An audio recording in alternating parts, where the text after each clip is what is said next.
Ma'am ఇందాక మీరు చెప్పారు కదా కొన్ని హట్స్ కూడా రిమూవ్ చేసామని. హట్స్ రిమూవింగ్ అంటే 2 కైండ్ ఆఫ్ ఇష్యూస్ వచ్చి ఉండొచ్చు మ్యాక్సిమం. ఒకటి వాళ్ళు అక్కడ ఎప్పటి నుంచో ఉండి అంటే మాకు ఏమీ లేదు. Those are non dwelling units.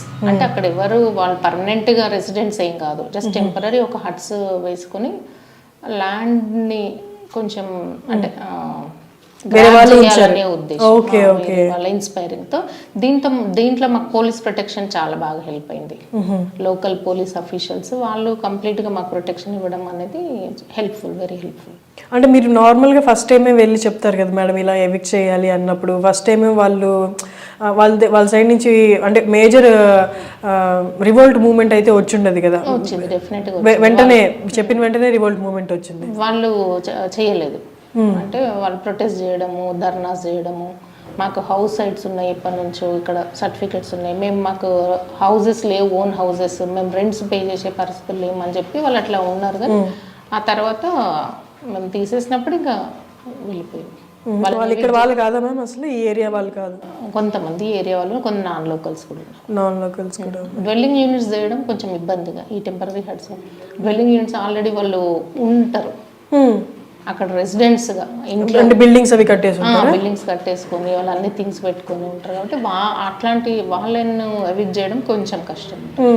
మిగతా హట్స్, టెంపరీ హట్స్ వాళ్ళను మనం పోలీస్ డిపార్ట్మెంట్ వాళ్ళ కస్టడీలోకి తీసుకుంటే ఈజీగానే అయిపోతుంది.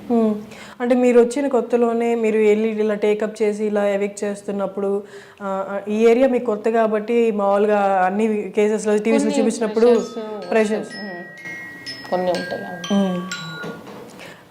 అంటే ఏ కైండ్ ఆఫ్ ప్రెషర్స్ మేడం? అంటే ఎట్లా హైయర్ లెవెల్ ఉండాలి లేకపోతే నార్మల్గా ర్యాండమ్ కాల్స్ చేసి భయపెట్టడం అలా ఉంటాయి? భయపెట్టడం అనేది ఏముండదు, అట్లా ఏముండదు. పోలీస్ ప్రొటెక్షన్ ఉంటుంది కాబట్టి మనకి అంత కాల్స్ చేసి ఒక సినిమాల్లో చూపించినట్టు అలా ఏముండదు. సో ఏది మేజర్ టాస్క్ అంటే ఏది చెప్తారు మేడం? ఇట్లా బిల్డింగ్స్ అవి అట్లాంటివి మేజర్ టాస్క్లు. ఇంకా మిగతావన్నీ మామూలు యాజ్ యూజువల్. ఇప్పుడు ఇంకా మిగతా అన్ని మా రెగ్యులర్ ప్రోటోకాల్ ఇష్యూస్ కానీ, ధర్నీ ఇష్యూస్ కానీ, రిపోర్ట్స్ కలెక్టరేట్కి, కోర్టు కేసెస్ అన్ని అట్లా. కోర్టు కేసెస్ అంటే ఎలా మేడం? అన్ని ల్యాండ్ మ్యాటర్స్ ఉన్నాయి కోర్టు కేసెస్ అన్ని. అంటే మీ దాకా అంటే తీసుకురావడానికి ఆల్రెడీ కోర్టులో కేసు నడుస్తుంటుంది కదా, అంటే మీ దాకా తీసుకొచ్చి అంటే ఏ కైండ్ ఆఫ్ సొల్యూషన్ కోసం? అంటే మనకి ఇక్కడ ఏదైనా సాల్వ్ కానీ ఇష్యూ ఉంటే వాళ్ళు కోర్టుకు వెళ్తారు డెఫినెట్ గా. ఫస్ట్ మిమ్మల్ని కన్సల్ట్ అయ్యి తర్వాత కోర్టుకు వెళ్తారు. కోర్టు నుంచి ఏదైనా డైరెక్షన్స్ తెచ్చుకొని వాటిని మనం డిస్పోజ్ చేయాల్సి వస్తుంది. వాళ్ళ రిప్రజెంటేషన్స్ కానీ, గ్రీవియన్సెస్ కానీ, కోర్ట్ ఆర్డర్స్ ని బేస్ చేసుకొని.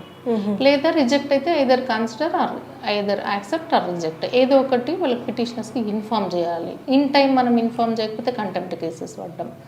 ల్యాండ్ మ్యాటర్స్ లో మాక్సిమం వాళ్ళ గ్రీవియన్స్ ని ఎగ్జామిన్ చేసి డిస్పోజ్, అంతే. Consider and dispose. మ్యామ్ మీ చైల్డ్హుడ్ మీరు ఎక్కడి నుంచి చెప్పండి? మా నేటివ్ వికారాబాద్ అండి. ఓకే. వికారాబాద్. మా పేరెంట్స్కి నేను, మా బ్రదర్ ఇద్దరమే.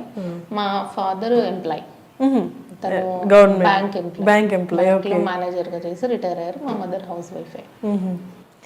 అంటే ఇప్పుడు మీరు గవర్నమెంట్ సెక్టార్ లో వర్క్ చేయాలి అన్న ఇన్స్పిరేషన్ ఇంట్లో వాళ్ళ నుండి? మా ఫాదర్ నుంచి చాలా ఎక్కువ ఉండేది. తను బాగా ఇన్స్పైర్ చేసేది, ఎంకరేజ్ చేసేది. మీ ఫాదర్? నా యాక్చువల్ మ్యారేజ్ తర్వాతనే నా ఎడ్యుకేషన్ అంతా కంప్లీట్ అయింది. ఓకే. అంటే మీ నాన్నగారు అంత ఇన్స్పిరేషనల్ గా ఉన్నారు కదా మేడం గవర్నమెంట్ సెక్టర్ వర్క్ చేయాలని. బట్ అంటే ఎందుకు మరి మ్యారేజ్ వైపు ఎందుకు వెళ్ళారు? స్టడీస్ మామూలుగా కంప్లీట్ చేసిన తర్వాత? ఇంకా మిడిల్ క్లాస్ ఫ్యామిలీ కదా, వాళ్ళు కొంచెం తొందరగా మ్యారేజ్ చేయాలని నా డిగ్రీలోనే మ్యారేజ్ అయిపోయింది నాకు. ఆ తర్వాత నేను డిగ్రీ కంప్లీట్ చేయడము, పీజీ చేయడము, బిఎడ్ చేయడము అంత కంటిన్యూ మ్యారేజ్ తర్వాతనే. ఓకే. అంటే మ్యారేజ్ తర్వాత 19 years మ్యారేజ్ అయిపోయింది.